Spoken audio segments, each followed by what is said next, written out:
ఎక్కడో ఇరాన్ కదా యుద్ధం మనకేంటి అనుకున్నారు నిన్నటి వరకు. కానీ అక్కడ బాంబులు, ఆ నొప్పి భారత ప్రజలకు తెలుస్తోంది. ఎంకిపెల్లి సుబ్బిచావుకి వచ్చినట్లు ఇరాన్ వార్ ఎఫెక్ట్ నిన్నటి వరకు గ్యాస్పై పడింది, నేడు పర్యాటకం మీద పడింది.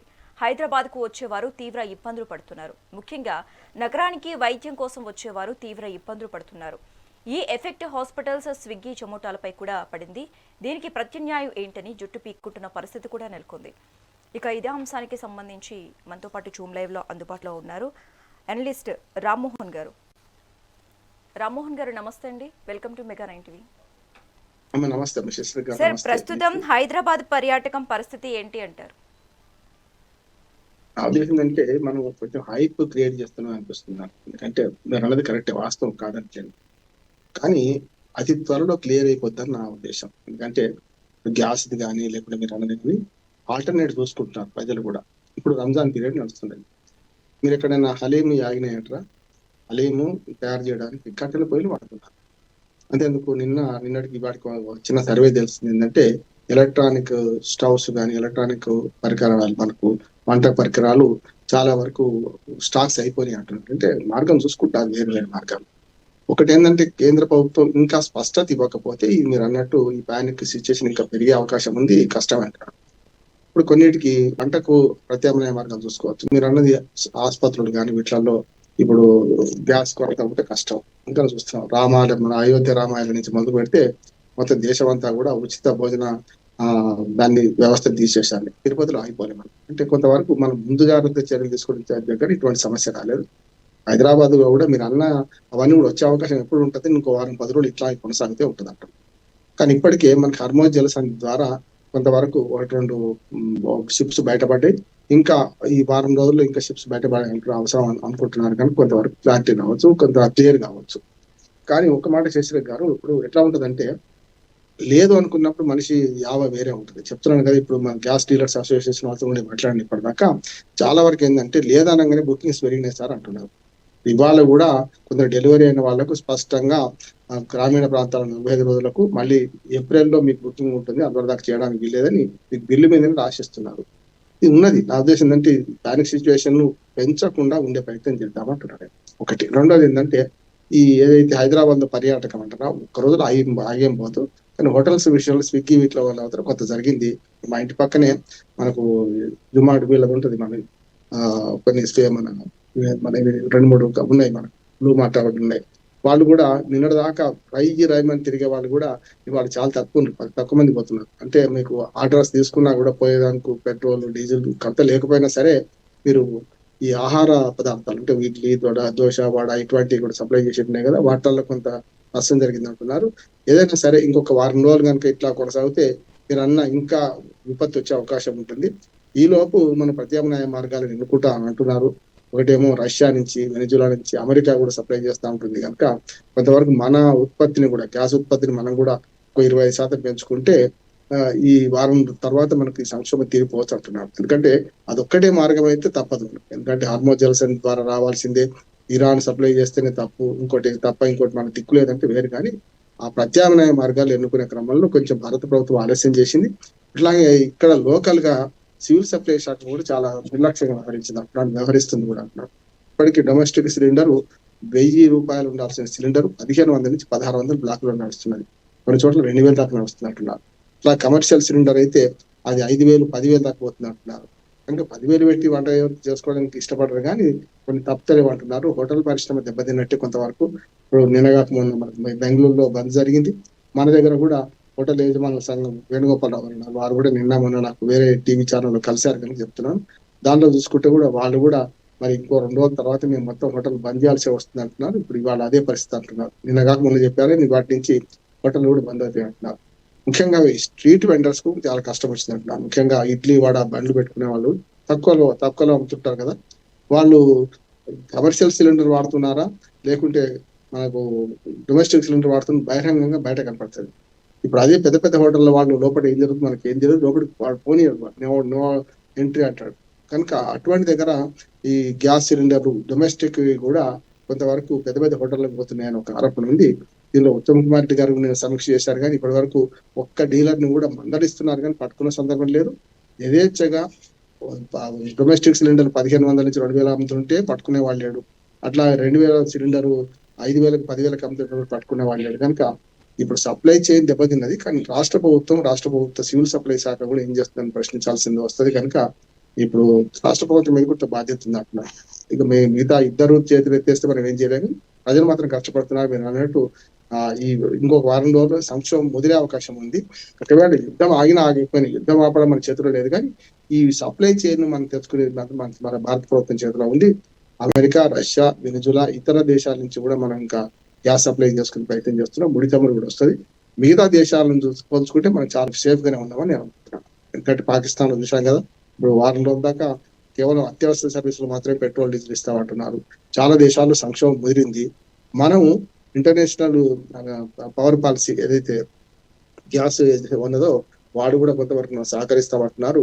ఇంటర్నేషనల్ నిల్వల నుంచి కూడా కొంత మనకు సహకరిస్తా అంటున్నారు. చూద్దాం ఏం జరుగుతుందో.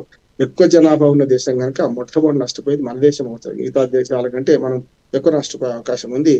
ప్రభుత్వాలు కల్పించుకొని వారం రోజులు సెటరేట్ చేస్తే మంచిది. దీర్ఘకాలికంగా ఉంటాయి శశాక. దీర్ఘకాలిక అంటే ఉదాహరణకు యూరియా ఉత్పత్తిలో మనకు దీనికి గ్యాస్ పాత్ర ఎక్కువ కనుక యూరియా ఉత్పత్తి ఆగిపోతే రేపు ఖరీఫ్ సీజన్ లో మరి మన నాట్లు వేసే టైం వస్తుంది ఇంకో నెల అయితే, మరి అప్పుడు ఇంకా కష్టం కదా. ఒకవేళ ఇది మనకు యూరియా కొరత వచ్చే అవకాశం ఉంది. ఇంకా ఇతరత్ర దూరంగా అంటే నేను చెప్పేది ఏంటంటే మనకు ఎరువులు కానీ ఇతరత్ర వాటిలలో కొరత వచ్చే అవకాశం ఉంటుంది. కనుక దానికి అవసరమైన ఏర్పాట్లు కూడా చేసుకోవాలి. అన్నిటికంటే మన దగ్గర గ్యాస్ వాడేది మాత్రం డొమెస్టిక్ ఎక్కువ. 70% పైగా డొమెస్టికే వాడుతున్నాం. మిగతా 15% 20% మాత్రమే మనకు ఈ హోటల్ వీటిలో వాడుతున్నాం. పర్యాటక రంగంలో కూడా 5% ఒకటి ఎక్కువ ఉండదు. ఇవన్నీ కూడా మైనరే. కానీ మైనర్ కు మొదలు అందిస్తారా డొమెస్టిక్ అంటే భారత ప్రభుత్వం అనేది వంటకే మొదలు ప్రాధాన్యత ఇస్తున్నది. కొన్ని ఉంటాయి ప్రాధాన్యతలు. ఉదాహరణకు నీళ్లలో అయితే మొట్టమొదటి తాగునీరు, ఆ తర్వాత పరిశ్రమలు, తర్వాత సాగునీరు ఉంటాయి. ఇక్కడ కూడా అంతే.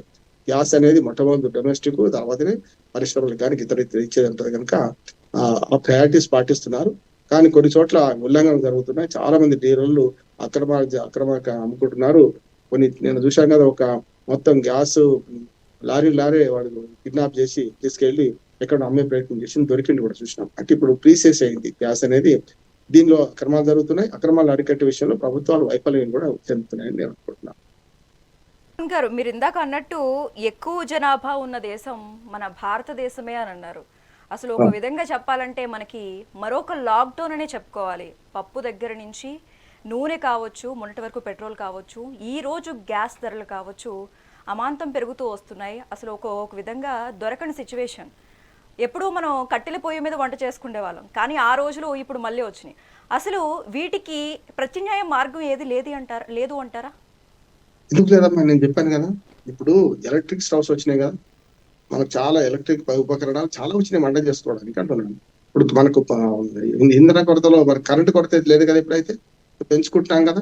అవసరమైతే ఎన్టీపీసీ నుంచి కొంటాం. మనకు ఎన్టీపీసీ 800 మెగావాట్ల కొత్త యూనిట్ మొదలైంది. కేంద్ర మంత్రి కిషన్ రెడ్డి గారు నిన్ననే ఉత్తరం రాశారు, రాష్ట్ర ప్రభుత్వాన్ని ఒప్పందం చేసుకోండి, మనకు 80% మనకు కరెంటు ఉత్పత్తిలో మన 80% మన రాష్ట్రానికి ఇస్తాను రెడీగా ఉన్నది. ఎన్టీపీసీ కేంద్ర ప్రభుత్వ రంగ సంస్థ రామగుండం ఉంది. 2400 మెగావాట్ల యూనిట్ ఉత్పత్తిగా వస్తుంది. 800 యూనిట్లు ఉత్పత్తి అవుతుంది. మీరు తీసుకుంటే ఇస్తామని రెడీ ఉన్నారు అంటున్నారు. అందుకనే నిన్న పార్లమెంట్ సాక్షిగా కేబినెట్ నిర్ణయం చేసింది కూడా ఏంటంటే ప్రత్యామ్నాయ ఇంధనాల కోసం ప్రయత్నం చేస్తున్నాం. అవి వస్తే ఇంకా మంచిదే. అందుకని మనం చేయాల్సింది ఏంటంటే గ్రామాల్లో కానీ లేకపోతే పెద్ద ఫంక్షన్లు కానీ, ఇప్పుడు హలీం లాంటి, ఇప్పుడు రంజాన్ నడుస్తుంది కదా, హలీం లాంటి వంటకాలు చాలా వరకు మీకు గ్యాస్ సప్లై ఉన్నా కూడా కట్టెల మీద చేస్తున్నారు. కట్టెల గిరాకీ కూడా పెరిగింది. నిన్నటి దాకా ఎవరు మన వంట చెరుకు తక్కువ రేటు కొంచెం పెరుగుతుంది తప్పదు. ఎందుకంటే ఒక సంక్షోభం వచ్చినట్టు మొత్తం సజావుగా జరగాలంటే ఎట్లా జరగదు కదా అంటున్నాడు. ఇప్పుడు మనం ఆ మూల్యం చెల్లించుకోవాల్సింది. ఇంతకుముందు మీరు 2 రోజులు చెప్పారు, ఎక్కడో ప్రపంచ యుద్ధం మన వంటింటి దాకా వచ్చింది. కరెక్ట్, మన వంటింటికే వచ్చింది. ఇప్పుడు ఎందుకు వస్తుంది అంటే ప్రపంచంలో మనం కూడా ఉన్నాం కనుక. ఒక ధనవంతుడు దుబాయ్లా ఒక ఆయన అంటుండు, మేమేం పాపం చేశాము, మా మీద ఇలా ఎందుకు జరుగుతుంది అని ఆక్రోశం వెలిపించాడు. నేను స్పష్టంగా చెప్తున్నా, ఆ దేశం మీకు అమెరికా సైనిక స్థావరాలకు అవకాశం ఇచ్చింది కనుక అవతల వాడు మీరు ఇరాన్ మీద బాంబులు వేస్తున్నది. మీ ప్రభుత్వం చేసిన తప్పుకు మనం మూల్యం చెల్లించుకోవాలి. ఇప్పుడు ఇది కూడా అంతే అంటున్నాను. మన ప్రభుత్వం కొంచెం ఈ గ్యాస్ సప్లైలో కానీ లేకుంటే ఇతరత్ర ఇంధన సప్లైలో కానీ కొంచెం అలసత్వంతో ఉంటే ఇప్పుడు మనం మూల్యం చెల్లించుకుంటున్నాం కదా. ప్రభుత్వాల శాపం కూడా ఉంటుంది, ప్రకృతి శాపం ఉంటుంది, ప్రభుత్వాల శాపం కూడా ఉంటుంది, ప్రభుత్వాల పాపం కూడా ఉంటుంది అంటున్నాం. అందుకనే ఈ 2-3 రోజులలో కనుక చక్కదిద్దకపోతే ఇంకా సంక్షోభం ముదిరే అవకాశం ఉంది. దీన్ని మీరు అన్నట్టు ప్రమాద గంటికలు మోగుతున్నాయి. దీన్ని ఎట్లా చేయాలని రెండు ఒకటేమో సప్లై చైన్ ఆగింది, కొంతవరకు ఇబ్బంది ఉన్నది కాదట్లేదు. కానీ ఇప్పటికి కూడా డొమెస్టిక్ సిలిండర్ల విషయంలో 70% కంటే అందుబాటులో ఉన్నాయి. కేవలం 30% కొరత ఉంది. ఆ 30% కూడా ప్యానిక్ సిచ్యువేషన్ తో చాలా మంది బుక్ చేసుకోవడంలో వస్తున్న సమస్య అంటున్నారు. పనిచేస్తలేవు, యాప్స్ పనిచేస్తలేవు కూడా. మీరు బుక్ చేసుకోవాలంటే 3 రోజుల నుంచి మా ఫ్రెండ్స్ బుక్ చేసుకుంటుంటే అవుతలేదు కూడా. అంటే అది రిజెక్ట్ అవుతుంది చూస్తున్నాం. కనుక కేంద్ర ప్రభుత్వం క్లారిటీ ఇచ్చింది ఏంటంటే డొమెస్టిక్ సిలిండర్లకి అయితే ఇప్పుడు దోకా లేదు. ఇవాళ కాబట్టి 2 రోజులు టైం పడుతుండొచ్చు. కాకపోతే డెలివరీ టైం బుక్ అయిన తర్వాత 24 అవర్స్ నుంచి 48 అవర్స్ పెంచారు. ఆ తర్వాత ఇప్పుడు 72 అవర్స్ అంటున్నారు. 2-3 రోజులు వచ్చే అవకాశం ఉంది అంటున్నారు. మనకు నిజంగానే హర్మోజ్ జలసంధి నుంచి కనుక మనకు 12 ఓడలు కనుక క్లియరెన్స్ వచ్చినాయి అనుకోండి, మళ్ళీ నెల దాకా దొరకలేదు. ఈ పెట్రోల్ డీజిల్ అయితే మన దగ్గర పెరగలేదమ్మా. ఇప్పటికైతే మనం దాన్ని మనం హైప్ గ్రేడ్ చేయాల్సిన అవసరం లేదు. పెట్రోల్ డీజిల్ దొరుకుతున్నది. కాకపోతే దొరకదని ఆదుర్తతో చాలా మంది ఫుల్ ట్యాంక్ చేయించుకోవడం, ఇంకా ఇంట్లో క్యాన్ పెట్టుకుందాం చూడడం చేస్తున్నారు. పెట్రోల్ బంకుల వాళ్ళు కూడా దానికి అవసరమైన అక్రమార్జన కోసం ఓ 10 రూపాయలు ఎక్కువ తీసుకొని కూడా అట్లా క్యాన్ నింపుతారు అంటున్నారు. సివిల్ సప్లైస్ వాళ్ళు కానీ ప్రజలను కానీ అప్రమత్తం కావాలి. ఎక్కడైనా పెట్రోల్ బంకులలో క్యాన్ నింపే ప్రయత్నం చేస్తుంటే ఖచ్చితంగా అడ్డుకోవాల్సిన అవసరం ఉంది. ఫిర్యాదు చేయాలి. మన పౌర ధర్మం కూడా ఉంది కదా, మనం కూడా చేయాలి కదా. అట్లాగే మనం ఇవాళ అవసరం లేకుండా అవసరం ఉన్న అయితే మనం కారు పెట్రోల్ ఎంతకంటే 35 లీటర్లు 40 లీటర్ల కన్నా ఎక్కువ పోయించుకోలేం కదా. అది కొంచెం కంట్రోల్ చేసుకోవాలి. ఇవాళ కాకపోతే రేపైతే క్లారిటీ వస్తుంది అనుకుంటున్నాను. వంట గ్యాస్ మాత్రం సంక్షోభం ఉంది. ముఖ్యంగా కమర్షియల్ వంట గ్యాస్ మీద బాగా సంక్షోభం ఉన్నది. మీరు అన్న ఇంధన వనరులు వేరు చేసుకోవాలంటున్నాను. కట్టెలు, వంట చెరుకు మళ్ళీ వెనక్కి వెళ్ళిన పరిస్థితి అయినా సరే వంట చెరుకు మన ఇళ్లలో చేసుకుంటే కష్టం. అందుకనే డొమెస్టిక్ ఆపుతలేరు. మీరు ఫంక్షన్లు కానీ పెళ్లిళ్ళు కూడా ఉన్నాయి కదా, ఇటువంటి ఏమైనా పెద్ద పెద్ద పండుగలు వాటి మాత్రం జరగాల్సిందే. అది కట్టెలు వాడుకోవచ్చు, లేకుంటే ఎలక్ట్రిక్ దాన్ని వాడుకోవచ్చు. ప్రత్యామ్నాయ వరకు అట్లాగే కార్ల గురించి కూడా ఇప్పుడు వెంటనే దప్పికి బాధ ఓడుకుంటే ఏది కాదు. కానీ మోడీ గారు కానీ నేను కేంద్ర ప్రభుత్వం కూడా ఏమన్నదంటే మెల్లమెల్లగా ఎలక్ట్రిక్ వెహికల్స్ వరకు పోతున్నాం. ముందు ఇంకో 100 ఏళ్ళ తర్వాత 50 ఏళ్ళ తర్వాత మొత్తం వనరులు అయిపోతాయి కదా, అప్పటికల్లా కాకుండా ఒక 5 ఏళ్లలో ఎలక్ట్రిక్ వాహనాలను పెంచుతామని అనుకుంటున్నారు. దానికి తగ్గట్టు మన తెలంగాణ రాష్ట్ర ప్రభుత్వం కూడా మీకు హైదరాబాద్ లో ఆల్మోస్ట్ డీజిల్ బస్సులన్నీ కూడా బయటకు పంపిస్తాం. ఊరు బయటకు మొత్తం హైదరాబాద్ లో అన్ని ఎలక్ట్రిక్ బస్సులే వస్తాయని మాట్లాడుతున్నారు. ఈ మనం ఇంధన వనరులను కొరత వస్తున్నప్పుడు మెల్లమెల్లగా షిఫ్ట్ కావాలి, ఇంకో దానికి షిఫ్ట్ కావాలి. ఆధునిక విజ్ఞానం షిఫ్ట్ అయితేనే బెస్ట్ అంటున్నాను. అది ఈ సంక్షోభానికి వెంటనే పరిష్కారం లభించకపోవచ్చు. కానీ ఈ సంక్షోభానికి పరిష్కారం ఒకటే, ఇతర మార్గాల ద్వారా తెచ్చుకున్న గ్యాస్ని కానీ ఇతర దాన్ని సప్లై చైన్ లో అక్రమాలు జరగకుండా చూడాల్సిన బాధ్యత సివిల్ సప్లై పైనుంచి రప్పించి మనకు సప్లై చేయాల్సిన బాధ్యత కేంద్ర ప్రభుత్వం. కేంద్ర రాష్ట్ర ప్రభుత్వాలు తమ బాధ్యత నుంచి వైదొలిగితే ఇట్లా ప్రజలు కష్టపడే అవకాశం ఉంటుంది. కష్టపడుతున్నారు కూడా అంటున్నాను నేను. దీన్ని ఈ ఒక వారం రోజుల్లో చక్కదిద్దే ప్రయత్నం చేస్తారని అనుకుంటున్నాను. చేయకపోతే మాత్రం ఇంకా సంక్షోభం ఎదురుతుంది. కనుక దాన్ని ప్రజల తరఫున మనం అందరం ప్రభుత్వానికి గట్టిగా మనం వార్నింగ్ చేయాల్సిందే. ఎందుకంటే మా కష్టాలు ఎప్పుడు తీరుస్తారు, మరి ప్రమాద గట్టికలు మోగినప్పుడే మీరు మరి పరిష్కారం అయిపోతుందా లేదా అని అనాల్సి వస్తుంది. రామ్మోహన్ గారు, దేశవ్యాప్తంగా లక్షల కొద్దీ హోటల్స్ కావచ్చు, అలాగే రెస్టారెంట్లు కావచ్చు ఉన్నాయి. ఇవన్నీ ఇప్పుడు మూసుకుపోయిన సిచ్యువేషన్. ఒక విధంగా చెప్పాలంటే ఇది ఆర్థిక పరిస్థితి ఒక ప్రమాదం అని చెప్పాలి. రైతుల నుంచి ఆక్వా కావచ్చు, పౌల్ట్రీ కావచ్చు, డైరీ దాకా అందరిపైన కూడా ఎఫెక్ట్ పడుతోంది. మళ్ళీ ఏం చేస్తే నార్మల్ స్థితికి వస్తుందంటారు? ఒక రంగం కాదు, అన్ని రంగాల మీద కూడా యుద్ధం అనేది ఎఫెక్ట్ పడుతుంది. ఖచ్చితంగా పడుతుంది. యుద్ధం ప్రభావం వల్ల ఇప్పుడు నేను చెప్పిన గ్యాస్, పెట్రోల్ ఇవి కొరత కాకుండా వీటిది మీరు అన్నట్టు ఆక్వా రంగం మీద పెద్ద ఎత్తున పడ్డది. ఆక్వా రంగం అయితే 50 నుంచి 60 రూపాయల కిలో రేట్ తక్కువైంది, రొయ్యల రేట్ తక్కువైంది. దానికి కారణము ఇది గ్యాస్ కొరత కాదు. దానికి కారణం ఏంటంటే బయటకు కంటైనర్స్ కొరత లేవు కదా. బయట కంటైనర్స్ పోవాలంటే దానికి కూడా మన ఇంధనం కావాలి, అదొకటి. రెండోది ఏంటంటే వేరే దేశాలకు సప్లై చేసి కొన్ని దేశాలు ఆగినాయి కనుక ఈ రెండు జరుగుతున్నాయి. మనకి అమెరికాకి ఎక్కువ రొయ్యలు ఎగుమతి చేసుకుంటాం. కానీ ఈ పెట్రోల్ డీజిల్ ధరలు లేకుంటే నౌకలో వాడే ఇంధన ధరలు పెరగడం వల్ల కూడా కొంతవరకు ఉన్నది. దానికంటే మనకు రైతులు ఇంకో 2-3 రకాలు నష్టపోతున్నారు శశిరెడ్డి గారు. ఒకటేమో మనకు గుడ్ల ధర పడిపోయింది. దాని కారణం కూడా ఎండాకాలంలో గుడ్లు చికెన్ తక్కువ పడతారట. కనుక దాంతో మామూలుగానే ఉంటది, మాన్యం ఉంటది. అటువంటిది ఈ గ్యాస్ వీటి కొరత వల్ల కూడా బయట దేశాలకు ఈ ప్రపంచ యుద్ధం వల్ల, ఒక రకంగా చెప్పాలంటే మధ్యాసియా యుద్ధం వల్ల పెద్ద ఎత్తున నష్టం జరిగింది. దాంతోపాటు అరటి పండ్లు, అట్లాగే మనకు ఈ మన ఏవైతే తొందరగా చెడిపోయి ఉన్నాయి కదా, ఆ ఉల్లిగడ్డలు ఇవన్నీ కూడా మీద కూడా ప్రభావం పడ్డది. రైతులు ఎక్కువ నష్టపోతున్నారు. తక్కువ మార్కెట్ ఉందా అంటే మన మార్కెట్ సరిపోని ఎక్కువ ఉన్నాయి కనుకనే మనం ఎగుమతి చేస్తున్నాం కదా. ఎగుమతులు ఆగిపోయినాయి కనుక వాటిని పెంచే ప్రయత్నం చేయాలి. కేంద్ర ప్రభుత్వం దృష్టిలో ఉంటుంది, అది కేంద్ర ప్రభుత్వం చేయాలి. రాష్ట్రంలో మాత్రం మీరన్న 3 రంగాలు, ఒకటేమో మనకు డొమెస్టిక్ గ్యాస్ ఏమో సవరించుకోవచ్చు. డొమెస్టిక్ అంటే మీరు అన్న లక్షలాది హోటల్లో వాడేది కూడా మీరు చూస్తున్నారు కదా. కమర్షియల్ సిలిండర్ల వాడకం 15% మొత్తం 100లో 15% మాత్రం చాలా సంక్షోభం ఉన్నది. అది హోటళ్ళు కూడా ఎక్కువ ఉండొచ్చు. కానీ మనకు రైతుల సమస్య చూసుకుంటే మాత్రం మీరన్న ఈ 3-4 రంగాలు, 3-4 పంటల విషయంలో చాలా ఇబ్బంది పడుతున్నారు. అరటి పండ్లు, అట్లాగే మనకు ఉల్లిగడ్డలు, దాంతో పాటు ఇప్పుడు ఆక్వా రంగం కూడా బాగా దెబ్బతిన్నది. ఈ మూడింటి చూడాల్సిన అవసరం ఉంది. కూరగాయలు వాటి అంటారా, పెట్రోల్ డీజిల్ ధరలకి పెరగలేదు. ఇప్పుడు పెరిగితే మిగతా అన్ని రంగాలకి ప్రభావం పడుతుంది. గ్యాస్ కంటే ఎక్కువ ప్రభావం పడే ఏదంటే పెట్రోల్ డీజిల్ ధరలు పెరిగితే మాత్రం ఉంటుంది. ఇప్పటికైతే కొరత రాలేదు, సప్లై చైన్ ఆగలేదు, వస్తున్నాయి. కాకపోతే కొంచెం వెనక ముందు వస్తున్నాయి. కొన్ని చోట్ల నో స్టాక్ బోర్డు కనపడుతున్నాయి మనకు. అటువంటి అప్పుడు నో స్టాక్ బోర్డు పెట్టుకున్నప్పుడు ఈ అధికారులు ఏం చేయాలంటే స్పష్టంగా నేను వినియోగదారుల హక్కులు అంటే వినియోగదారుల సంఘం అధ్యక్షుడికి చెప్తున్నాను. కొన్నిసార్లు మనం మన స్టాక్ బోర్డు పెడితే అధికారులకు ఫోన్ చేయాలి, పిలిపించి నిజంగా స్టాక్ ఉందా లేదా తేల్చాల్సిన అవసరం ఉంది అన్నమాట. ఇప్పుడు ఇది అక్రమాలకు లే పని కూడా చేస్తారా శశిరేఖ్ గారు. మన మీడియా కూడా పట్టుకొని ఏం చేయాలంటే అవసరమైతే మన ట్యాంకర్ తెప్పించి మరి చూడాల్సిన అవసరం ఉంది. ఉందా లేదా, నిజంగానే నో స్టాక్ నిజంగానే ఉందా, లేకపోతే ఏమన్నా అక్రమంగా అమ్ముకోవడానికి ప్రయత్నం చేస్తున్నారని కూడా చూడాల్సిన అవసరం ఉంది. అక్కడ మనకు సివిల్ సప్లైస్ అధికారుల నెంబర్లు కూడా డిస్ప్లే చేయాలి. వాళ్ళు తూనికలు కొలతలలో చాలా అక్రమాలు చేస్తున్న సంగతి చూసినాం, దాని మీద ఫిర్యాదు చేసినాం, కొన్నిసార్లు విజయం సాధించినాం. కానీ ఇప్పుడు నో స్టాక్ బోర్డుల విషయంలో మాత్రం ప్రజలు అప్రమత్తం కావాలి, అవసరమైతే కంప్లైంట్ చేయాలి. నిజంగా నో స్టాక్ ఉందా, లేకపోతే ఉండి వాడు లేదనుకుంటున్నా అనేది కూడా మనం చేయాల్సిన అవసరం అవుతున్నది. పెట్రోల్ డీజిల్ ధరలు ఇప్పటికి పెరగలేదు, కానీ గ్యాస్ సిలిండర్ ధర 65 రూపాయలు ఏమో డొమెస్టిక్ పెరిగింది, 115 రూపాయలు కమర్షియల్ పెరిగింది. పెరిగిన ధర కూడా దొరుకుతలేవు. కేంద్ర ప్రభుత్వం ఏమో 2-3 రోజుల్లో క్లారిటీ వచ్చేస్తుంది, అయిపోతుంది, మనకు ఈ సంక్షోభం పోతుందని అంటుంది.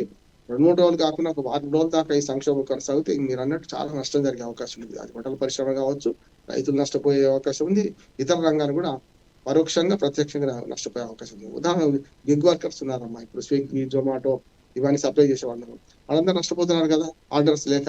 రోజుకు ఒక 50-60 తిరుగుతే తప్ప వాళ్ళకు 1000 రూపాయలు కూలీ పడదు. అటువంటిది గిగ్ వర్కర్స్ నష్టపోతున్నారు. మామూలుగా వ్యవసాయ రంగం కూలీలు ఇవ్వడం వల్ల వ్యవసాయ కార్మికులు కూడా నష్టపోతున్నారు. ఇవన్నీ జరుగుతున్నాయి. కానీ మనం ప్రపంచంలో ఇది జరుగుతున్న దాన్ని మనం అతీతమైతే కాదు కదా. కాకపోతే మనం ఏం చేయొచ్చు అంటే సాధ్యమైనంత వరకు దీన్ని ఎట్లా తగ్గించే ప్రయత్నం చేస్తాం, ఈ ప్రభావాన్ని ఎట్లా మనం తట్టుకునే ప్రయత్నం చేస్తాం అనే దానికే ప్రభుత్వాలు చర్య తీసుకోవాలి. చాలా సంక్షోభాల్లో మన భారతదేశం నిలిచి గెలిచింది. ఈ సంక్షోభంలో కూడా మీరు అన్న కరోనా అన్నారు కదా, లాక్డౌన్ పరిస్థితి రాదు, ఖచ్చితంగా రాదు. కాకపోతే ఈ లోపల మన ఏర్పాటు మనం చేసుకుంటే డీజిల్ కానీ పెట్రోల్ కానీ అట్లానే గ్యాస్ సంక్షోభం నుంచి బయటపడే అవకాశం అయితే ఉంది అనుకుంటున్నాం. అది ఒక్కటే మార్గం అయితే వేరే ఉంటుంది. కరోనా అట్లా కాదు, ఇంకో మార్గం లేదు. కరోనాలో హాస్పిటల్ అన్ని దోచుకున్నాయి. అప్పుడు దోచుకునేవాడు అప్పుడు దోచుకున్నాడు కదా, కానీ దానంత సివియర్ అయితే కాదనుకుంటున్నాను నేను. రామ్మోహన్ గారు, మన తెలుగు రాష్ట్రాల్లో 1,50,000 వరకు హోటళ్ళు ఉన్నాయి. ఆ హోటల్ పై కూడా ఇప్పుడు గ్యాస్ ఎఫెక్ట్ పడింది. ఇక్కడ హైదరాబాద్లో చూసుకున్నట్లయితే దాదాపుగా 74,000 రెస్టారెంట్లు ఉన్నాయి. ఒక మనిషికి ఆక్సిజన్ ఎంత ఇంపార్టెంటో ఒక రెస్టారెంట్కి గ్యాస్ కూడా అంతే ఇంపార్టెంట్. మరి ఆ రెస్టారెంట్ల పరిస్థితి ఏంటి? ఒకవేళ ఇలాగే కనుక కంటిన్యూ అయితే ప్రెసెంట్ ఇప్పుడు హైదరాబాద్ రెస్టారెంట్ల పరిస్థితి ఏంటి?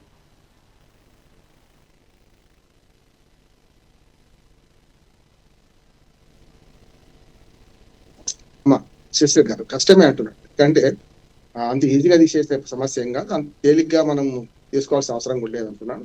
మీరు రెస్టారెంట్లు మొదలుపడితే, కాకపోతే కొంచెం పెద్దవి ప్రత్యామ్నాయాలు ఏర్పాటు చేసుకుంటున్నారు ఇప్పటికే. ఎందుకంటే కట్టెల పొయ్యిలు వాడడం కానీ, కరెంట్ కుక్కర్స్ వాడడం కానీ, ఇప్పుడు అన్నం ఉడకడానికి చాలా వరకు ఎలక్ట్రిసిటీ పవరే వాడుతున్నారు చాలా వరకు, అటువంటివి చేస్తారు. కనుక కొంత నూనె పదార్థాలు కానీ, కొంచెం ఎక్కువ మంట పెట్టే మంట అవసరమైన ఇడ్లీ దోశ లాంటి మీరు చూస్తున్నాం కదా, రోడ్ల మీద కూడా అవి తక్కువ ఇడ్లీలు ఉడకడానికి తక్కువ టైం పడుతుంది కనుక అట్లాంటివి పెంపొందించే ప్రయత్నం చేస్తున్నారు.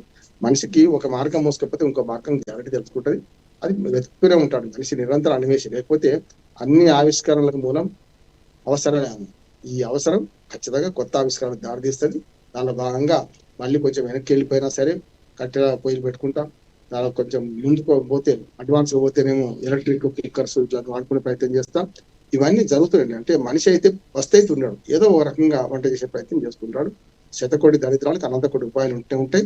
వాటిని మనం పెంపొందించే ప్రయత్నం చేయాలి. ఇప్పుడు మనం చేయాల్సిన పని ఏంటంటే ప్రజలకు భరోసా కల్పించడం, ప్రభుత్వంతో పాటు మన బాధ్యత కూడా ఉంటుంది. దాంతో పాటు ప్రత్యామ్నాయ ఇంధన వనరులను సేకరించుకోవడం, ఇవన్నీ చేయడం వల్ల కొంత అవుతుంది.